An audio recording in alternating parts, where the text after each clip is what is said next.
Good afternoon, everyone. Thank you all for joining us again for Virginia Women Leading Government, our Spotlight series, where we highlight phenomenal women in government who are leading the way, serving as trailblazers, and really helping a lot of us who are following their footsteps to become great women serving the people and serving the public, which is what we are all about.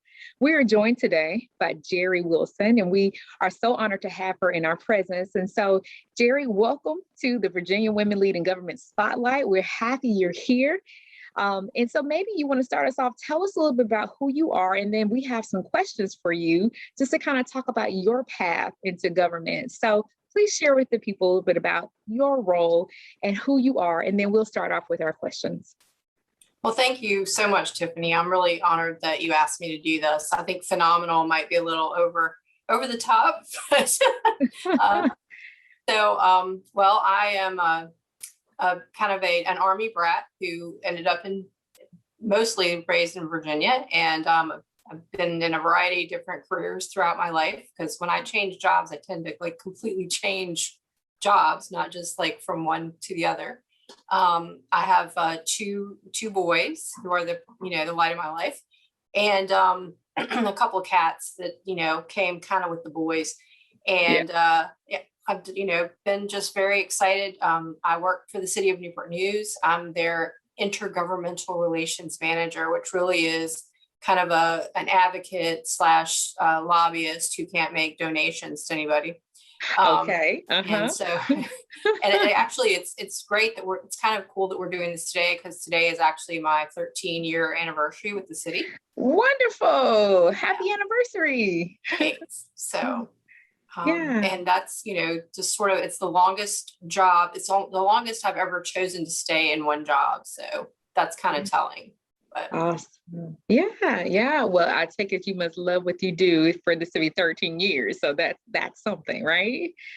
Yeah, it really is. And, it's like any job, I think, and you love it. There are days when you really, really love it. And then there are days when you ask yourself, what was I thinking? That's it. But as long as the days when you really love it outnumber the days when you think, what was I thinking, then you're good.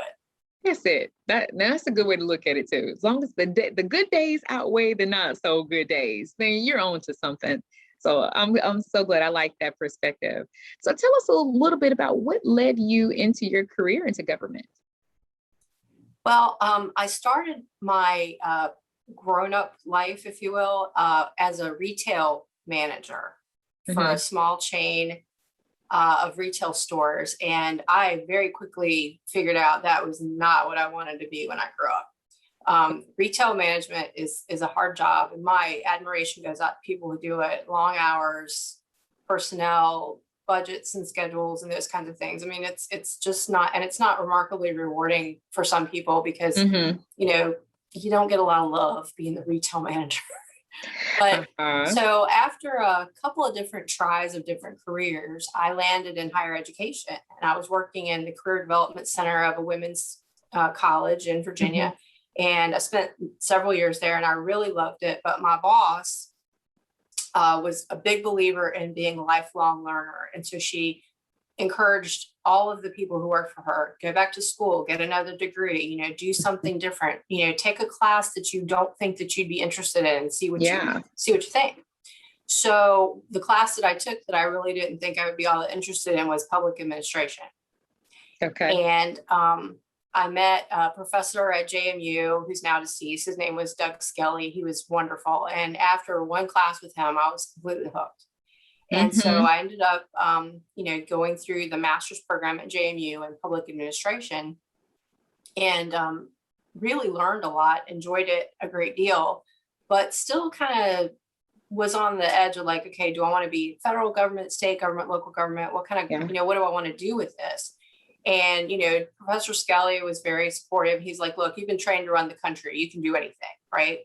And so I always chuckle, but my first job kind of in the public sector was going to a state university to work for a program that did, it was a grant funded program that did training for public school teachers. And that was fine, but it wasn't quite the right thing.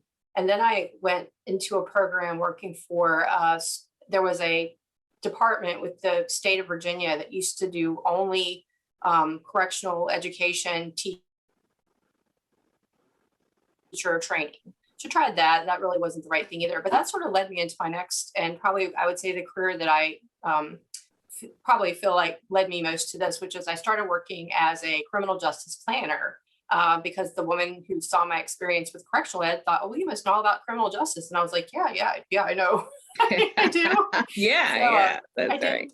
But I did the criminal justice planner job, which led me to a job working as the director of a drug court, which led me to advocacy, because even though drug courts are a very successful model and have been proven to have a lot of efficacy with people in recovery to get them kind of, back on the straight and narrow, it took a long time for drug courts to kind of feel loved and embraced by lawmakers. So a lot of what I had to do was to go and talk to these elected officials to try and get them to keep us funded and write grants and that kind of stuff. And so ultimately that led me into working on advocacy to kind of, keep my job also.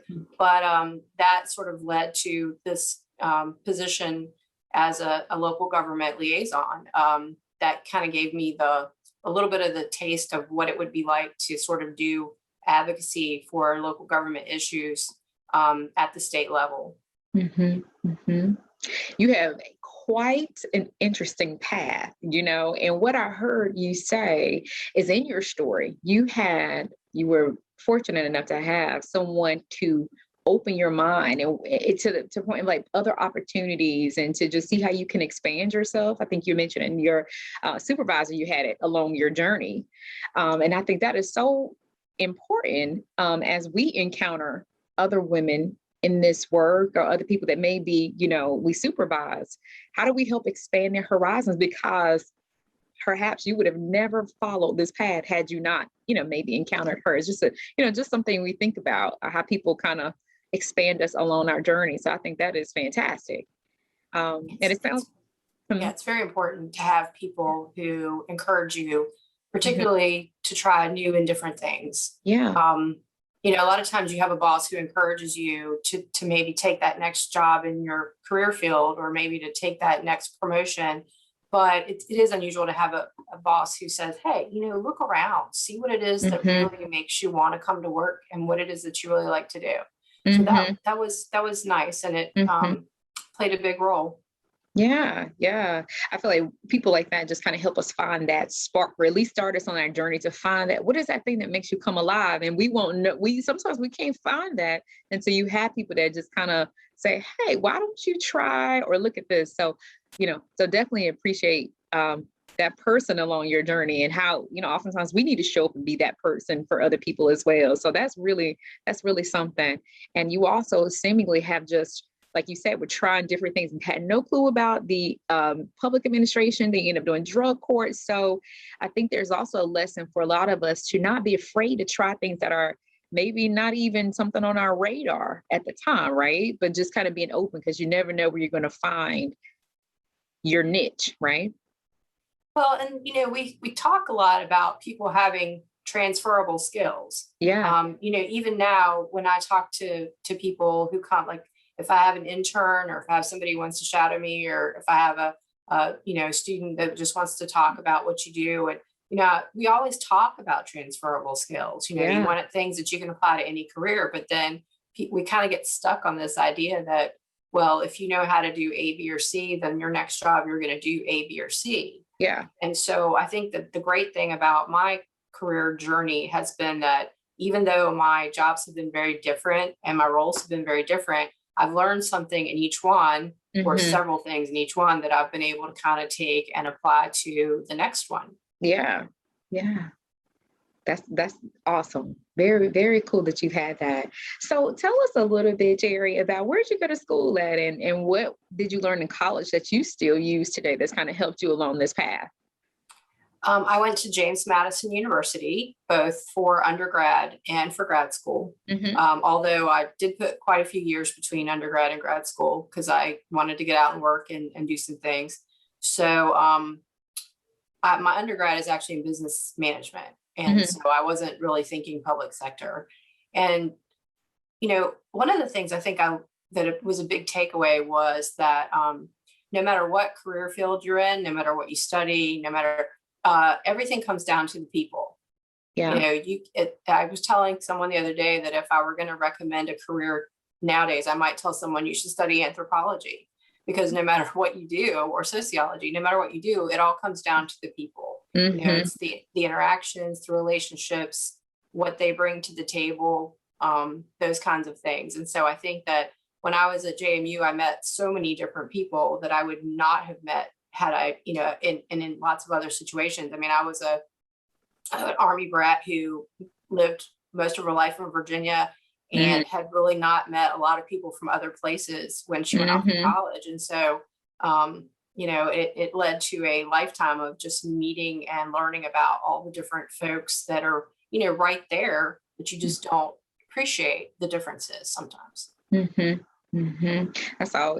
And I appreciate that too in your story, just being open to people that can pour into you, where you learn from them.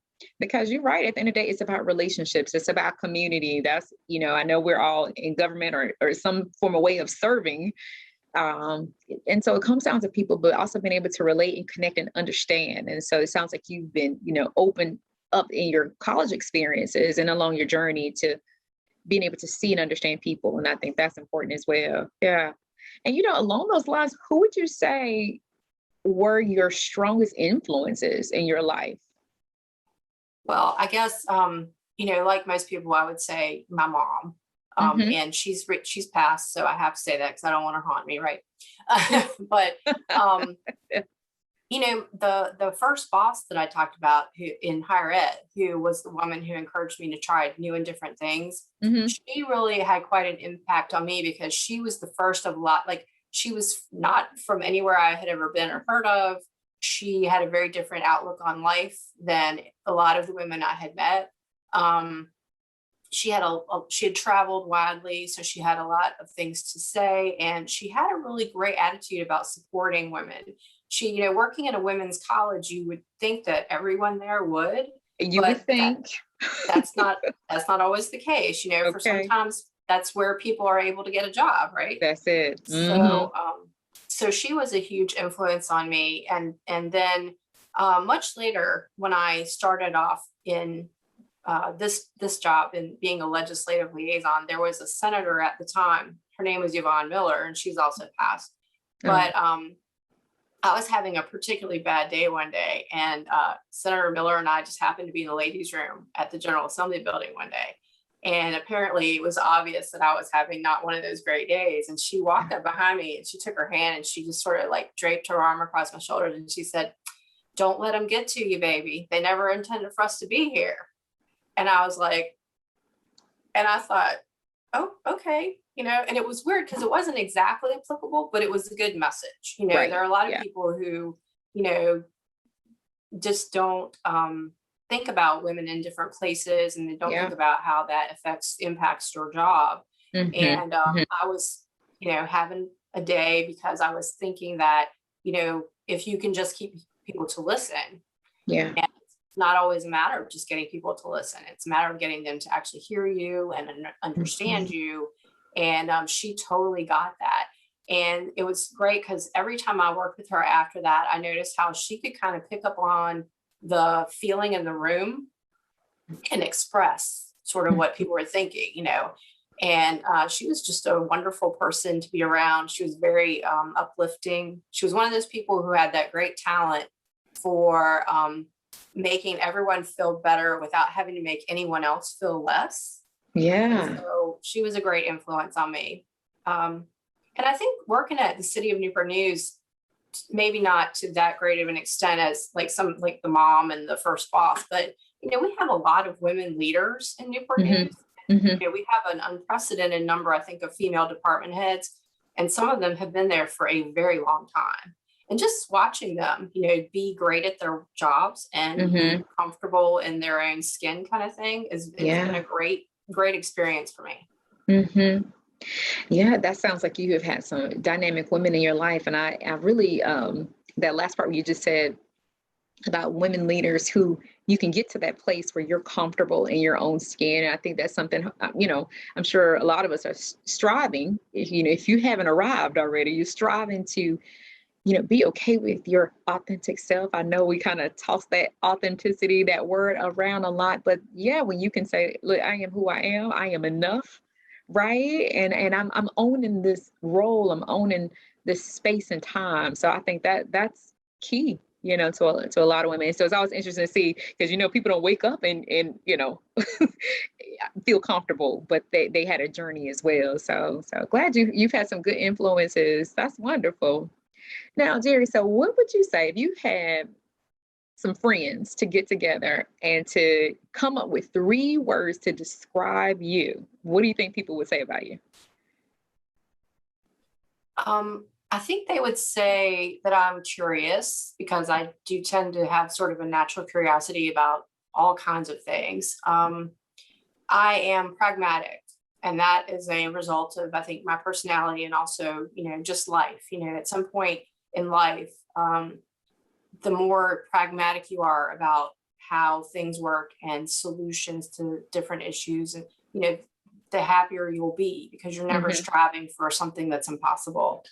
And I think that people would probably say I'm a doer.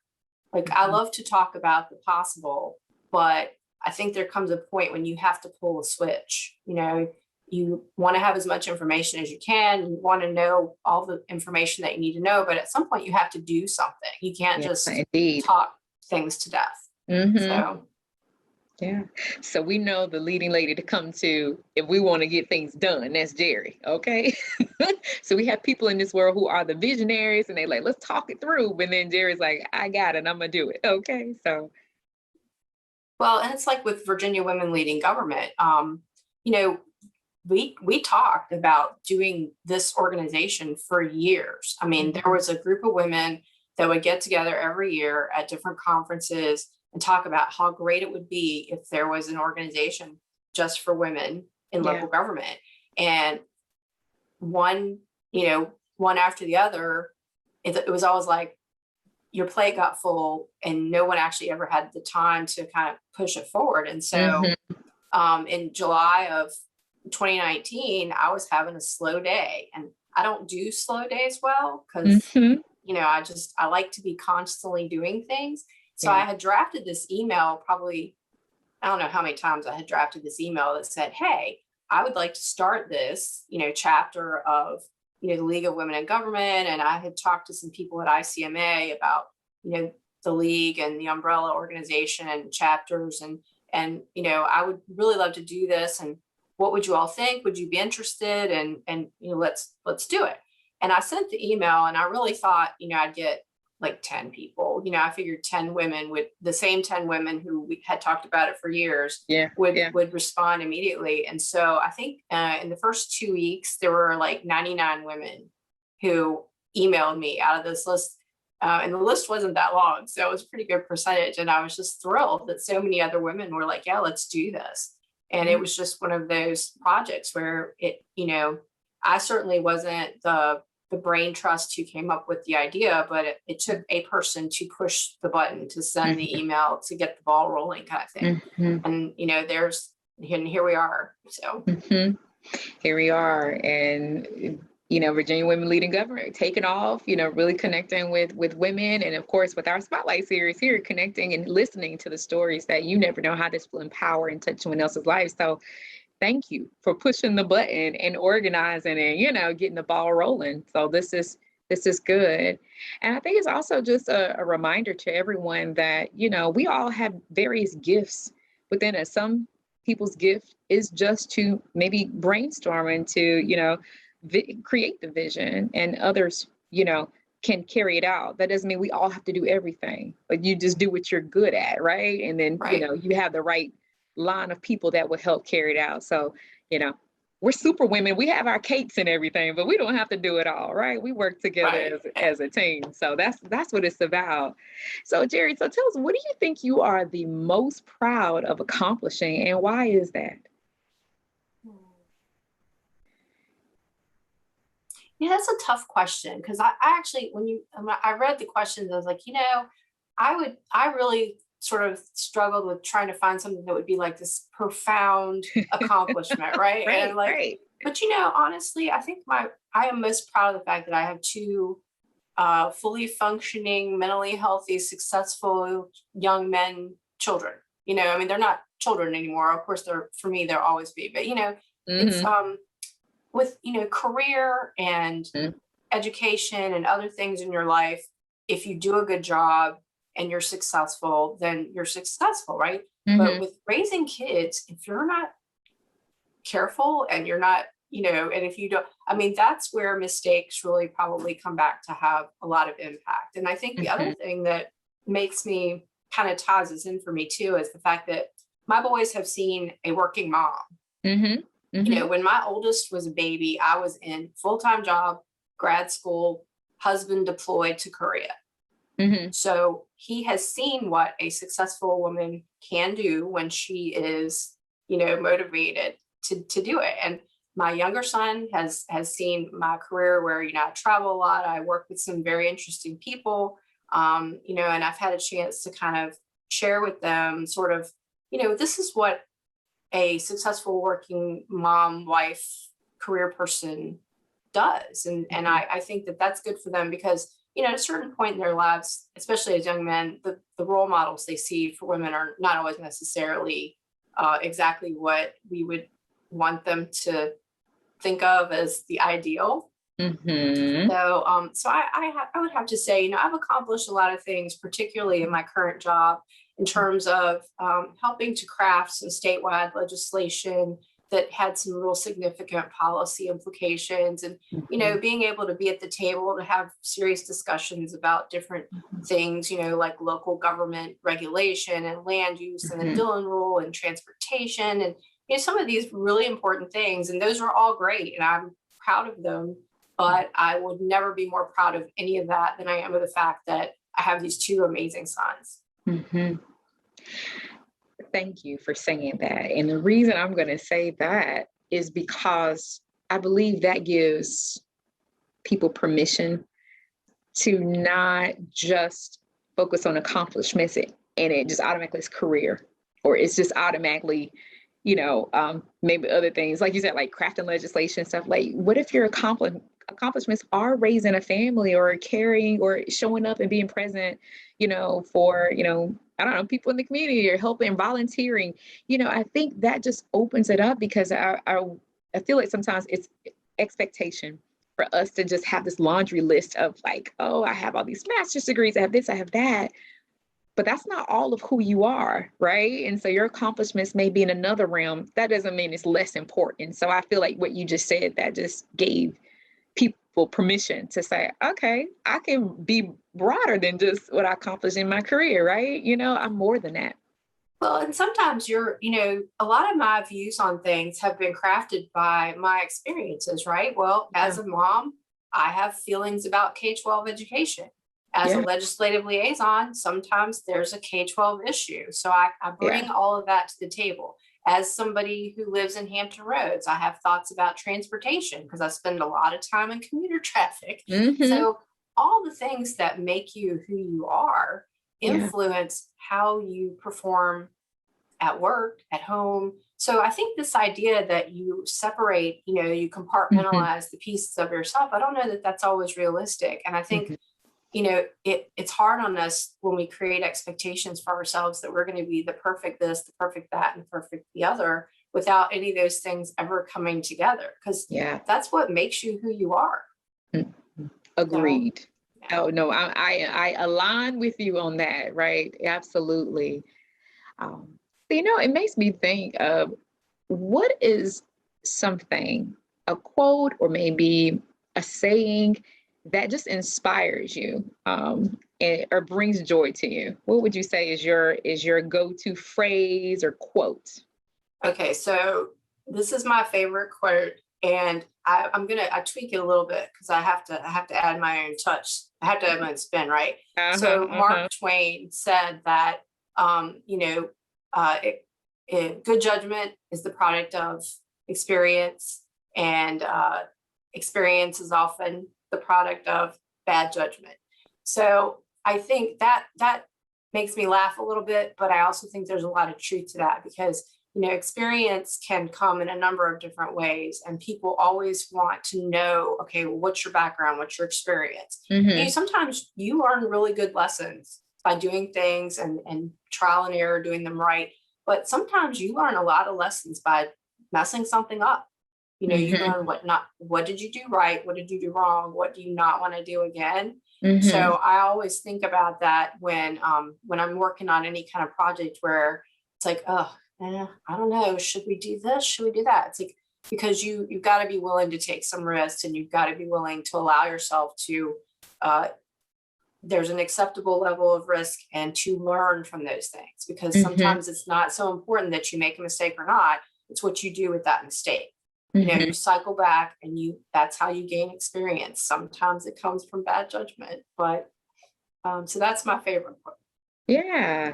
And I was just thinking as you're talking, I'm thinking about, so how many times when we do make mistakes, I think it's either we feel so hard on ourselves, or we feel like, we can't make mistakes. But to your point, what you're saying is, why not see it from the perspective of, when I make a mistake, let me make sure I learn from that, right? Instead of just, internalizing it so much and letting that define you, because I think sometimes some people, I'm not saying this is a blanket statement, but some people can really be a little too hard, and it damages your self-esteem and your ability to want to try again. But it's like, hold on, let's just change how we think and say, you're human, you're going to make a mistake. Just learn from it and get up and try it again, right?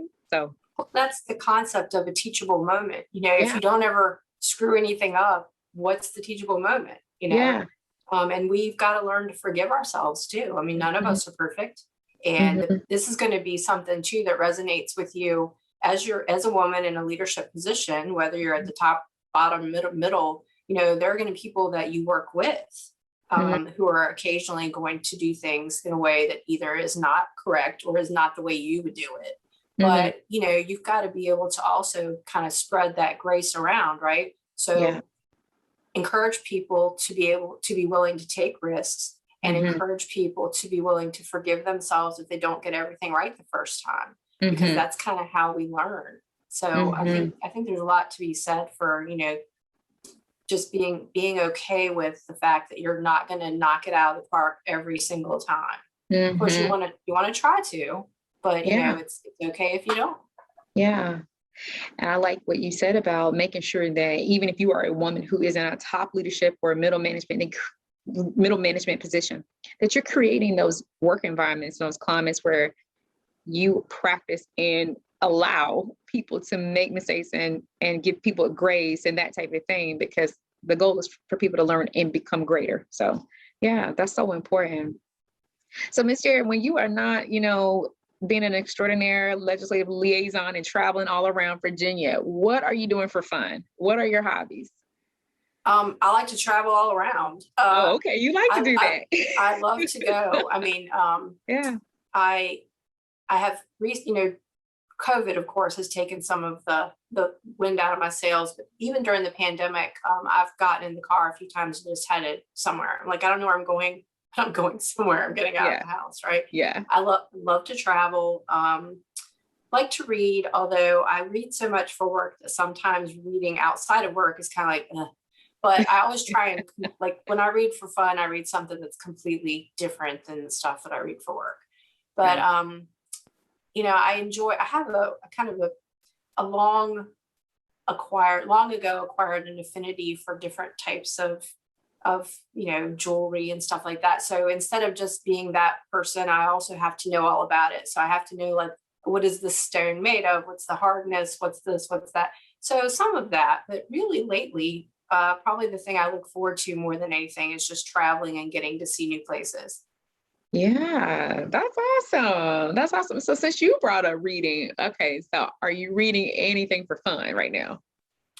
I just finished a book for fun. It was called The Girl They Took. It was one of those, mystery suspense thrillers with a female FBI agent as the protagonist, our hero, of course. But I read a lot of kind of police procedural type of books and thrillers and mysteries and those kinds of things when I'm reading just for fun.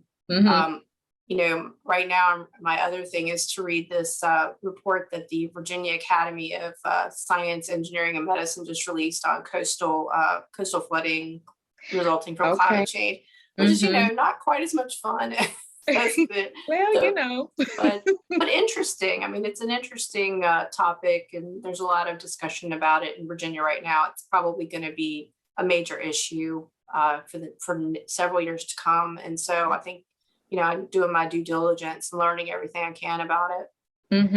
Well, that would make sense. You're in the Hampton Roads. You're right there at the coast, so it makes sense to kind of soak up that. Well, I mean, not but to understand. No pun intended. No pun. I was like, soak up. Like, wait a minute. So, understand what's happening, because that's a major issue. So I definitely hear you on that. So, Jerri, what do you think as you are balancing mom and family life, career life, having some fun too, because we all need some time for ourselves to either personal and professional development, what advice so far would you give just where you are on your path? If you go back to your 20-year-old self who's just navigating and stepping into the world, what advice would you give yourself, 20-year-old self?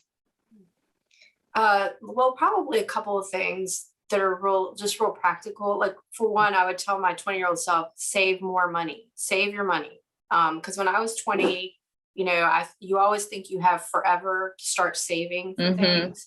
And I think I probably was in my late 30s before it dawned on me that I wasn't going to work until the day I dropped dead. So, although I'm not sure that's true, but right. So I think I would tell my 20-year-old self to be more deliberate about any financial decisions that you make. You don't have to have a new car every 2 years. You don't have to buy that string of pearls. You don't have to, do all those things. You put that money aside. So I think that, and I think the other thing that I would tell my 20-year-old self that is something that we've talked a lot about, which is, it's okay if you don't do everything right. It's not going to be the end of the world. Sun's still going to rise tomorrow. They're not going to take away your birthday. You don't have to get everything right the first try. Yeah. Because I tend to be my own worst critic, like a lot of women. Like a lot of us, absolutely. Yeah. That's good advice. I mean, to start off earlier in life, just kind of, relieving some of the pressure. And giving yourself space and time to unravel and unfold, right? You're right. If you don't get it right, it's okay. You're going to keep going. But we live in a time where it's just so much pressure to be perfect but it's like, wait, can you really show up and really become if there's so much pressure there, So I wonder about that too in my journey, so. I might tell her to buy stock in Google or Amazon too. Okay, and that too. Yeah. And that too. That's right. Wow. All right. So, Jerri, what song or movie would describe you and your journey? That's a hard one. I think it is hard, right? Well, movies are kind of like books for me. There's ones I like to watch just because they're fun. And I don't know that any of them really are, descriptive, but I really like this. There's this song by Green Day, which is weird because that's not my normal genre, but there's this old song by Green Day called Good Riddance. And I love the lyrics in the song because it talks about, getting to a fork in the road and, deciding which direction and looking back and kind of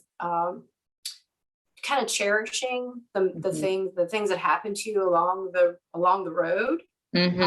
And so, one of the lyrics is, make the best of each day and don't ask why. Yeah. And so I think that kind of describes me, because I think that's kind of where I have gotten to in my life. Is like, I'm going to try and make the best of every day. And if that day doesn't go to plan, which 95% of them do not, I'm not always going to ask myself, okay, why? Because at some point it's going to become clear later. Yeah. So, and part of that, I think maybe over the last year and a half, we've all had to pivot. The last 15, 16 months of our lives have been very different than what we thought they were going to be. Indeed. And, had we known that it was going to be 15 months instead of 15 days, or, we may have planned it out differently. But I think that the lesson there has been that, things may not always go the way you want them to, but they go. They go. You got to make the best of it. So that song really speaks to me about in that way. Yeah. And that's interesting. You say that. I was just talking to some colleagues last night because we were talking about the same thing. How do you show up and give it your best every day? But what if your best is not 100%? All right. What if your best today is just, showing up and just completing a few things? Maybe you didn't get everything done. How do you still, make sure you say, okay, well, I did the best I could that day, right? It wasn't 100%, but it was enough. How do we, again, it goes back to that, taking that pressure off ourselves, but just saying, that was my best, and that's okay. That's what you've got to do. I mean, it's not good for our mental health, I think. And I think one of the most maybe overlooked areas for a lot of people is the mental health. Yeah. You focus on your physical health and you try to exercise and you try to eat right. But, if you sit down and say, oh, I need to get my thoughts right, people sort of look at you like, what? Yeah, that's right. And that's part of it. It's like, you have to find that balance, because it's like one of those balloon animals at the circus. If you keep squeezing one part, that air is going to go somewhere. It's going to go somewhere. That's right. That's it. I know. I appreciate that. That's good. And I feel like that's work we all have to continue to do and remind ourselves, So if there was a time in your career path where whether your current job or maybe some previous jobs where you have had an experience that really helped you to grow, really helped you to learn, what would you say that experience was? I feel like you already gave some good examples, but I don't know if there's anything more recent or in recent years that you can say, wow, this really stretched me. Well, I have, I've volunteered for a number of things in my current job that really weren't directly related. And a lot of them really helped me to see some things that I otherwise wouldn't have seen. Well, and just in terms of, sort of you read it, but there's a difference between reading something and actually going through it.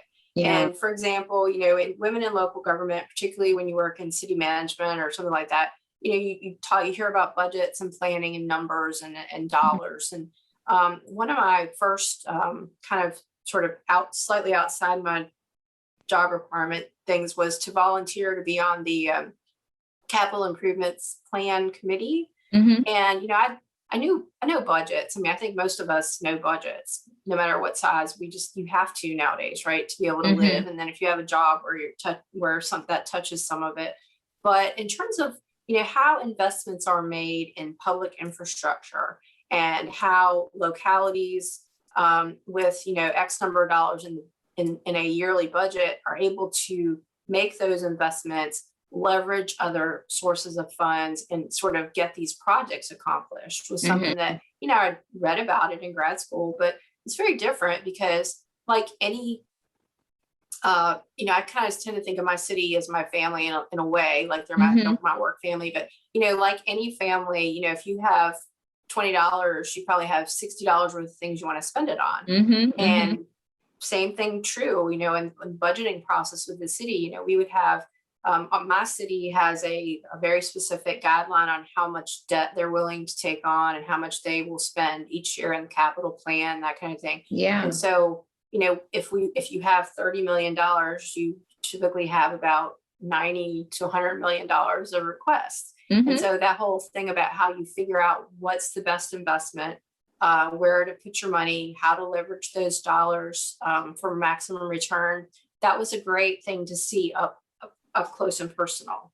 Because it's hard, when you have your police chief on one side who wants this and your fire chief over here who wants that, and your engineering person, it's like, oh, I love you all, but how do we prioritize? How are we going to? And then the other thing that I did that is actually going to started to come back to be extremely helpful is when I first started working for the city, probably in my second or third year, I was a member of the city's first sustainability committee. And their whole charge was to put together the initial sustainability plan.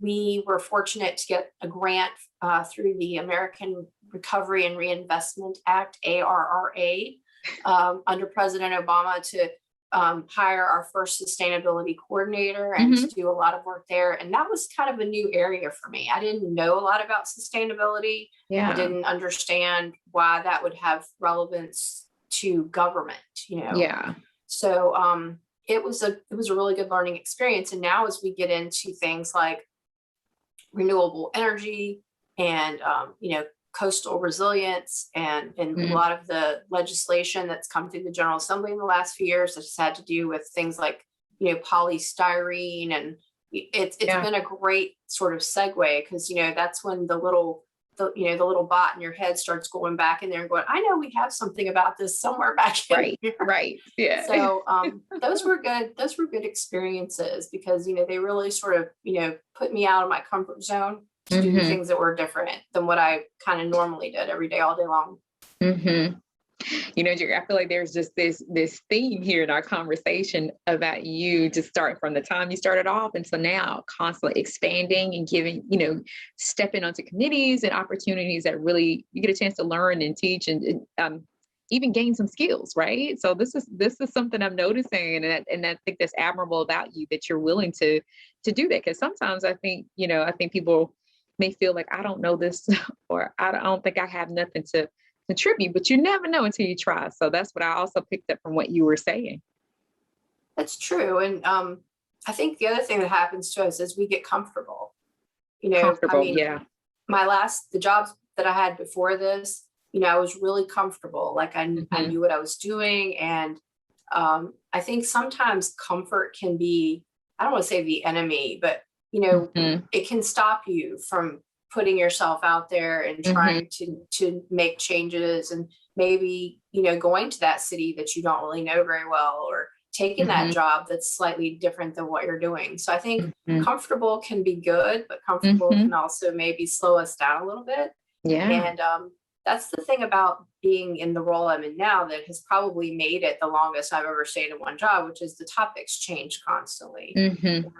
Last year, it was all about, budget and criminal justice reform and environmental justice. The year before that, it seemed like we talked about transportation a lot. And, and then years before that, it's been about things like planning and zoning and broadband. So the topics continually change. And so that keeps it fresh, and it makes it feel like you're learning new things. So that's important. Absolutely. Definitely appreciate that about you, and just kind of what you've been able to learn and contribute as a result of your experiences. So that's really something special.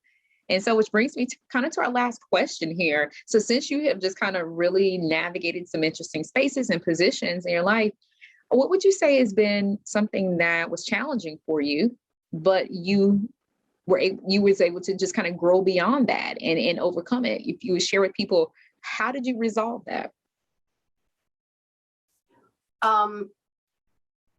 Well, like a lot of people, I have had the experience where this is a hard one, because you don't want to say enough that you have people going, I know who that was. And you don't want to say so little that people are like, what did she just say? So, right. And let's fill in the blanks. What she mean by that? Go ahead. So I've had a lot of bosses, partly in my many different career changes, but also with the city I'm in now. I'm on like city manager number 4 in 13 years. And no matter whether they've been a good boss, a great boss, or not so great boss, I think that there have been lessons to learn from every single one.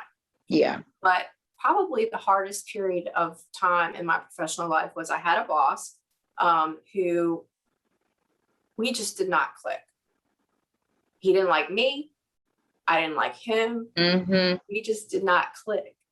And it was very hard. And I think it was hard for both of us, but I think it was hard for me because, to be very honest, that's not happened much to me before. I mean, we may totally disagree on everything, but there's a good chance we're going to like each other because, you know, I'm not going to give up until you like me, right? Yeah, so, that's it. You need to like me, okay? Well, I mean, I like people, even people that I don't agree with on anything. I can usually find something about them that I like, you know, or something that I respect, even if I don't like them.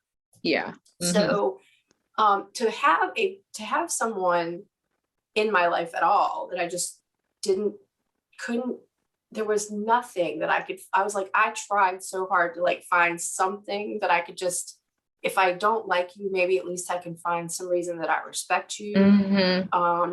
But this boss treated everyone badly, even people that supposedly were not people that they did not like. But me in particular, I just felt like, I think despair. That's the closest time in my life when I ever had just this level of despair, because I kind of felt like there was nothing that I could really do to sort of change that dynamic. Yeah. I actually had some great coaching sessions with a career coach who tried to help me look at it differently. Yeah. You know, to spin it in a way where I wouldn't internalize that negativity.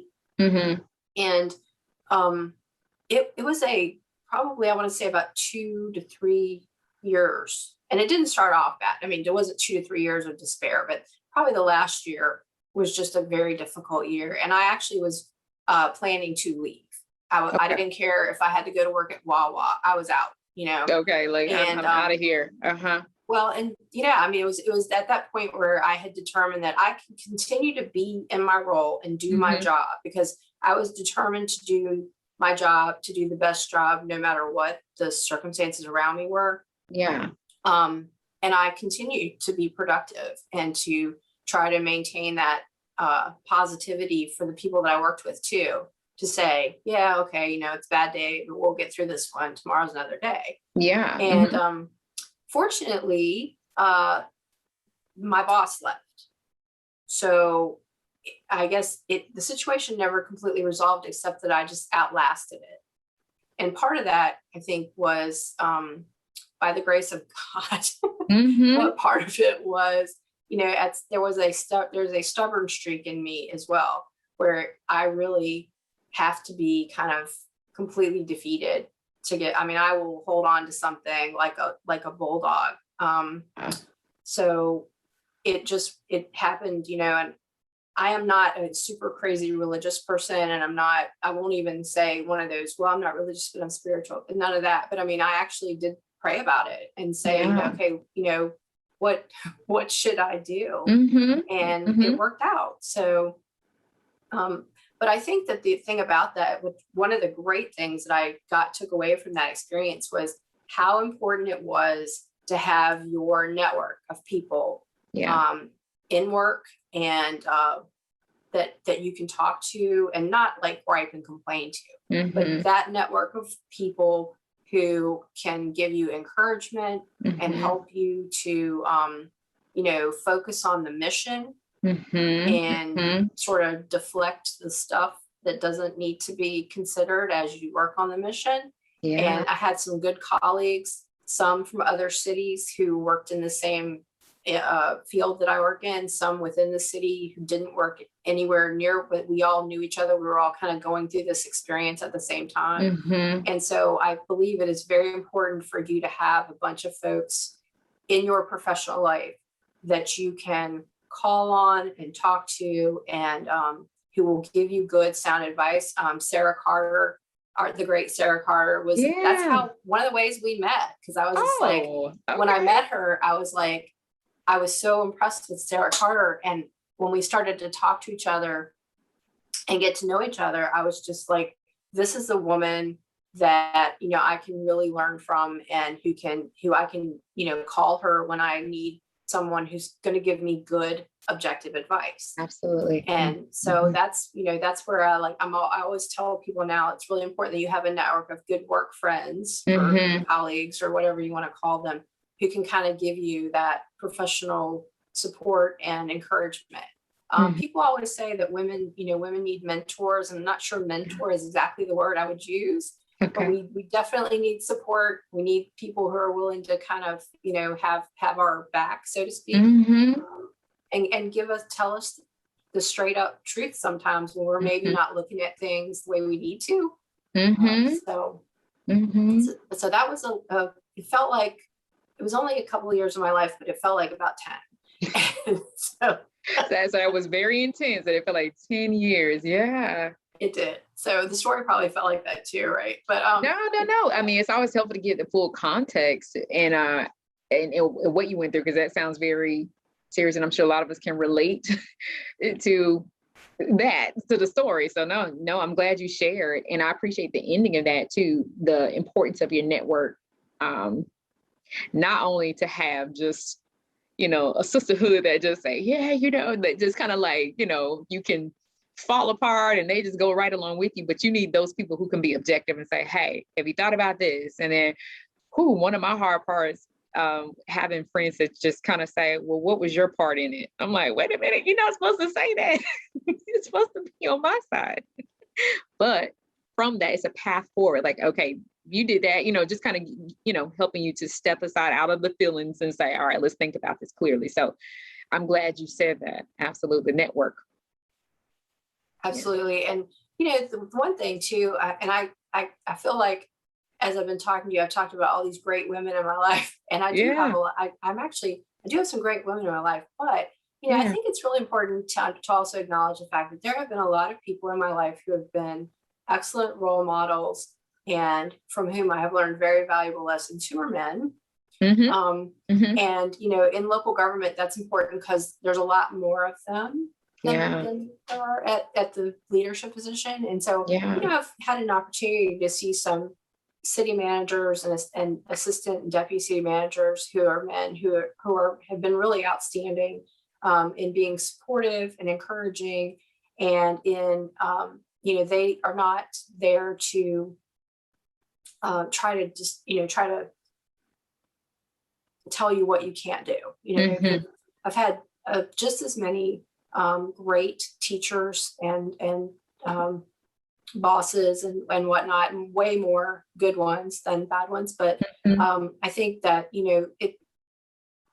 even if you're interested in women being more visible in leadership positions, and you're interested in promoting women to leadership positions and trying to help women kind of achieve that gender equity that we talk about, it's really important to acknowledge that there's still a lot of amazing men who are leaders, and that we're not, it's not a statement about, well, women are better than this and women are better than that or whatever. It's just like, no, it's just that women are great leaders, and we are at least half or more of the population, and we need to be represented because, everyone's different. Our styles are different.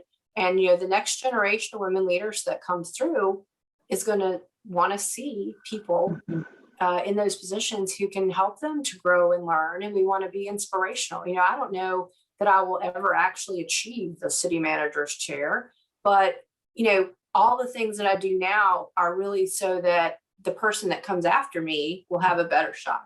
And so that's what's important is, we're laying the foundation, and that's going to be a foundation of lots of great leaders, men, women, and that's what's important. And thank you for saying that. And that's a lot of why we're doing this spotlight series too, to make sure like we plant seeds and hear from you and other leading women. What did you learn, and what are some things to pass on? Because we're carrying the torch now, and there's a wonderful group behind us too. They're gonna have to carry the torch, and so what are we passing on? But thank you for also just acknowledging men. I feel like men in this work too, who pour into us and want to see women succeed. I don't want us to forget about them, and maybe it's not the word mentor, but they're part of our support networks too. So we acknowledge and shout out the fantastic men that support us. So thank you for saying that. Yeah. So, all right, Ms. Jerri, we have come to the end. I would like to just open it up. If you have any last words to ladies who have tuned in today and paying attention to our conversation, any parting words of wisdom? Let's see. Wisdom, maybe a little overstating it, but no, Okay, maybe not wisdom. Any maybe. parting words? Leave it Um, just right there. I think that again, I would just say to any of the women who aspire to be leaders Mhm. that you should, try. You may not always be successful, but keep trying. And it's not the many times that you're not successful. It's that one time that you are. Um, there have been a lot of great people who've accomplished amazing things in this world, and very few of them are going to tell you that they knock it out of the park on the first try. But that's the thing. You got to keep trying. You got to keep doing. And, you've got to figure out what works for you and what doesn't work for you, and always be authentic. Because, at the end of the day, the one thing that other people will never take credit for are your mistakes, right? Mhm. So just, do the best that you can and aspire to do better and to be an authentic person. And I think that's kind of what we all need to carry with us, no matter what role we're in, life, work, home. So that's kind of the summary of my philosophy. And And that was also, great summary.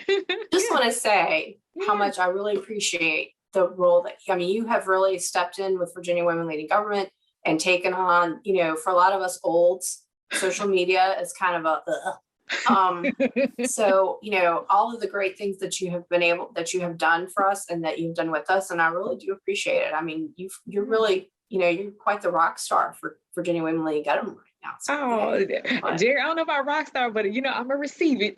But I, couldn't do this without Michelle and our other ladies on the team. But I'm happy to serve, happy to do what we can, and I love this being able to interview women like you and just so many others who are just, you all are outstanding leading ladies. So this has just been a pleasure to work and come alongside you and the others in doing this work. So it's an honor. Absolutely. So, well, no further words from me. I just want to say thank you, Miss Jerri Wilson, for joining us today. And to all of you leading ladies out there, thank you for tuning in on our conversation. And always remember, keep reaching higher, keep shooting for your goals. And of course, you're going to make it eventually. We are here as Virginia Women Leading Government to be a support to you all too. And so we hope you stay tuned to our next conversation. Thank you all. thank you.